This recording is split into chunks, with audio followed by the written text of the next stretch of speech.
10절. 사령관 느부사라단이 아무 소유가 없는 빈민을 유다 땅에 남겨두고 그날의 포도원과 밭을 그들에게 주었더라.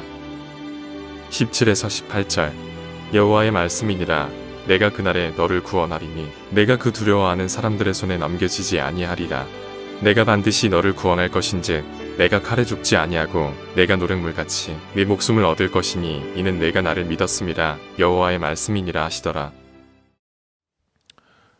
예레미야 선지자를 통해서 계속적으로 심판의 메시지가 유다 나라에 주어졌습니다. 유다의 왕과 고관들 그리고 백성들은 하나님의 말씀을 듣고 돌이켜 말씀대로 행하면 주어진 심판을 면할 수 있는 기회가 충분히 있었습니다.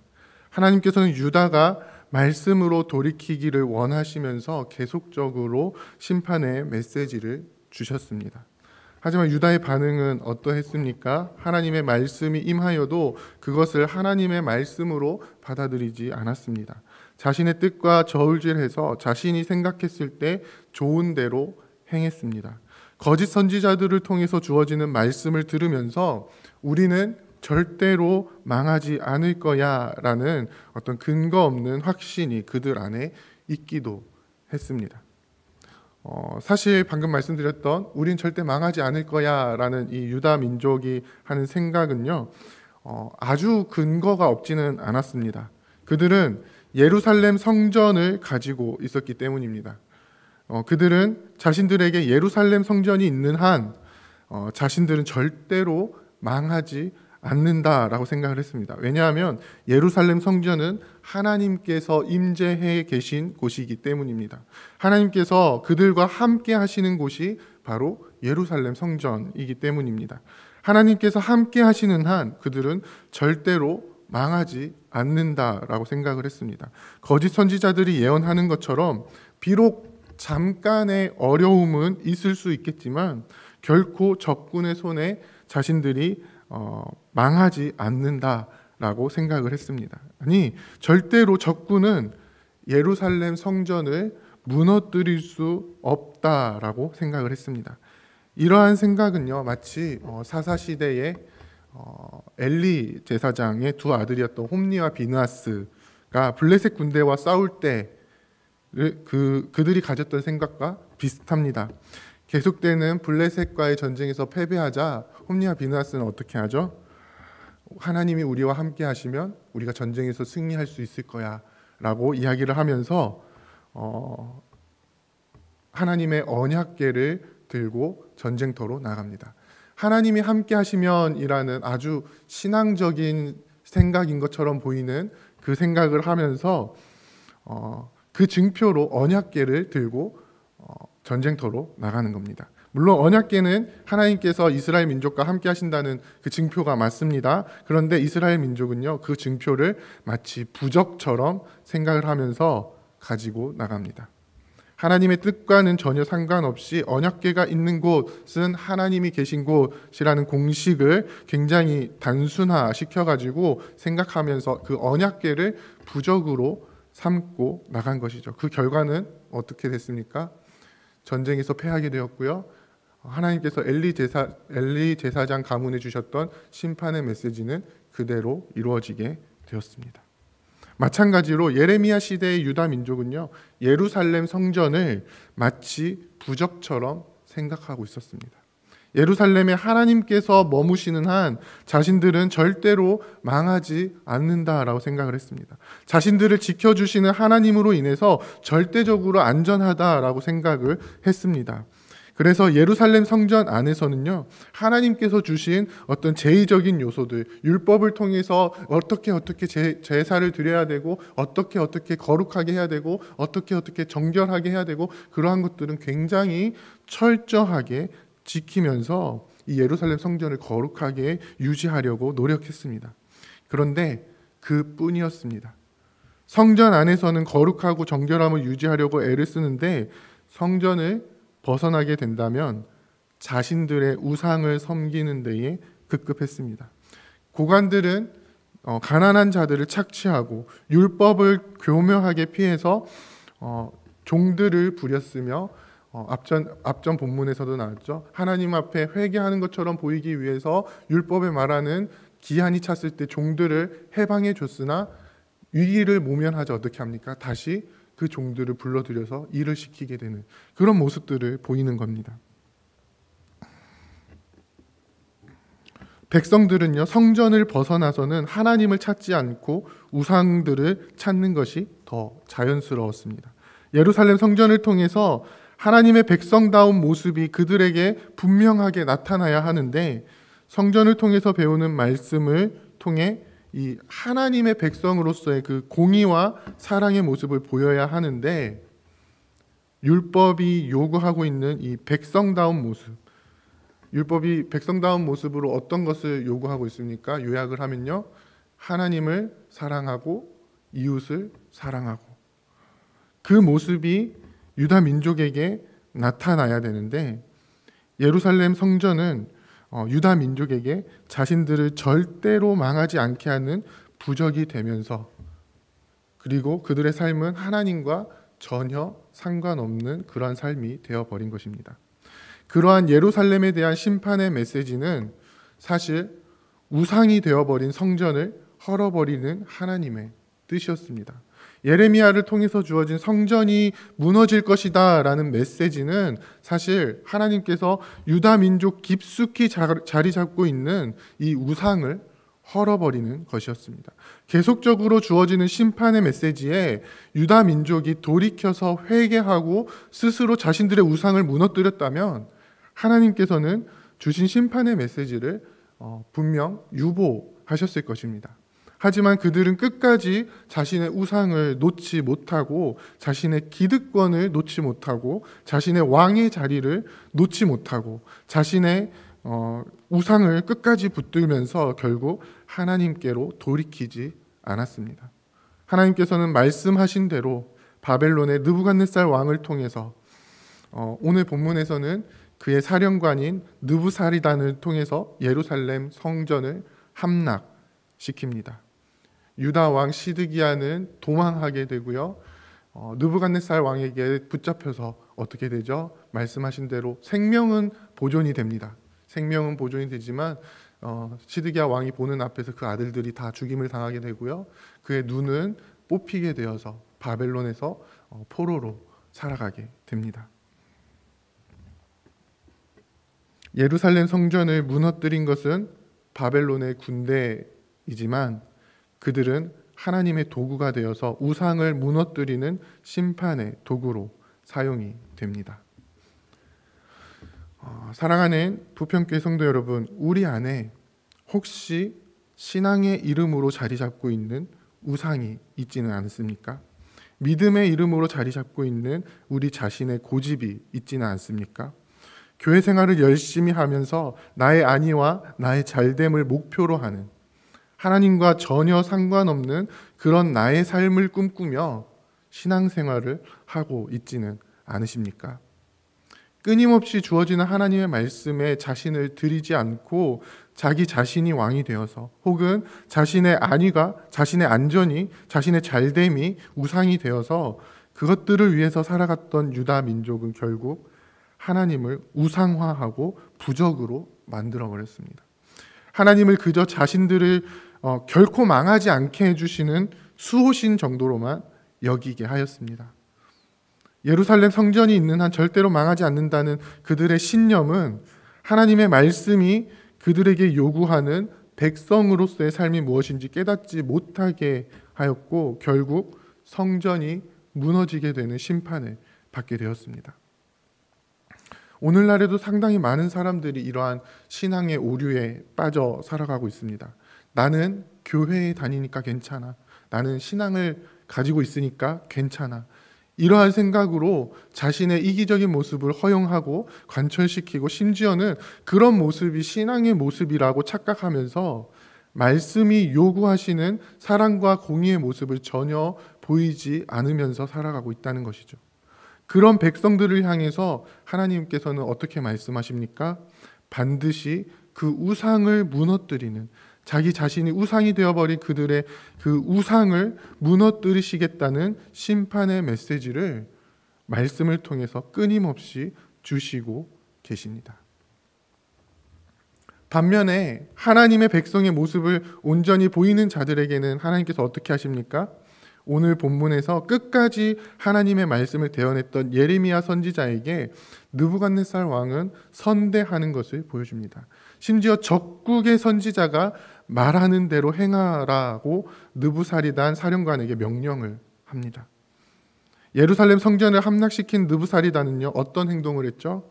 하나님의 사랑과 공의가 흘러가야 하는 그 대상, 율법을 통해서 항상 이야기하고 하는 대상이죠. 오늘 본문에는 가난한 자, 소유가 없는 자라고 표현이 되어 있는데요.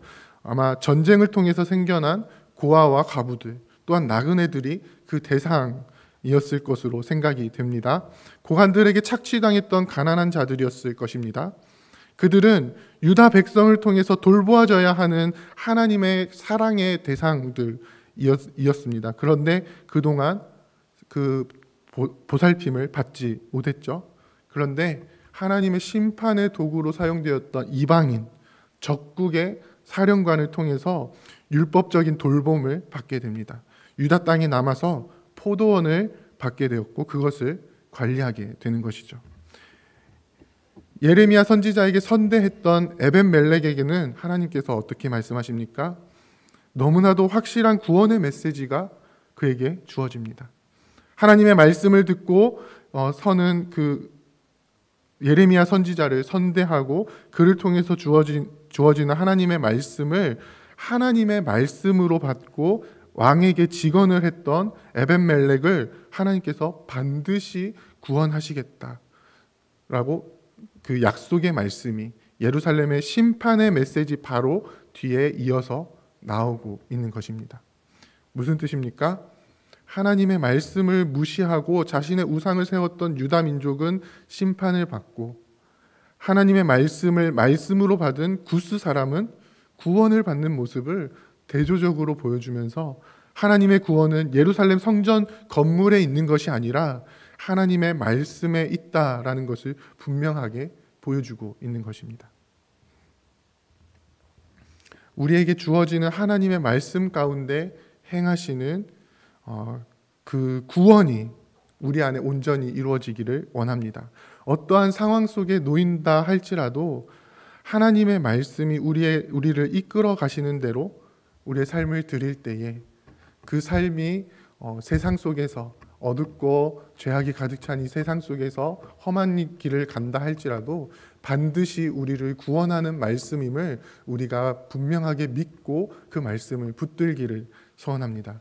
특별히 오늘 거룩한 주일을 맞이하여서 우리가 또 하나님의 말씀 앞에 엎드리게 될 텐데 그 말씀이 우리의 삶을 다스리시고 우리의 삶을 이끌어가는 데에 믿음으로 순종으로 복종으로 주님 앞에 나아갈 수 있는 우리 모두가 되기를 원합니다. 그래서 혹시 우리 안에 있는 우리도 모르게 우리 안에 세워져 있는 우상이 있다면 하나님의 말씀으로 인하여서 그 우상이 무너져 내리게 되는, 그리고 하나님의 말씀만이 우리의 삶 속에 온전히 세워져서 우리의 삶을 이끌어가게 되시는 그 놀라운 성령의 역사가 오늘 하루 동안 우리 삶 가운데 이루어지기를 주님의 이름으로 부탁드립니다. 함께 기도하겠습니다. 이제 오늘 받은 말씀으로 함께 기도하겠습니다. 구원의 말씀으로 임하실 때 그 말씀에 온전히 엎드려 말씀이 요구하시는 거룩과 정결의 삶을, 사랑과 공의를 실천하는 삶을 나타내는 우리가 되게 은혜와 힘을 더하여 주옵소서. 우리 교회를 통하여 세워진 지역사회 가운데 하나님의 은혜와 사랑이 흘러가게 하시고 돌봄을 받아야 하는 자를 외면하지 않고 사랑을 실천하는 우리 교회가 되게 하옵소서.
이제 개인의 기도 제목을 가지고 하나님 앞에 기도하시기 바랍니다.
수고하셨습니다. 오늘도 하나님의 인도하심 가운데 승리의 하루를 보내시는 우리 재건부평교회 모든 성도님들이 되시기를 주님의 이름으로 축복합니다.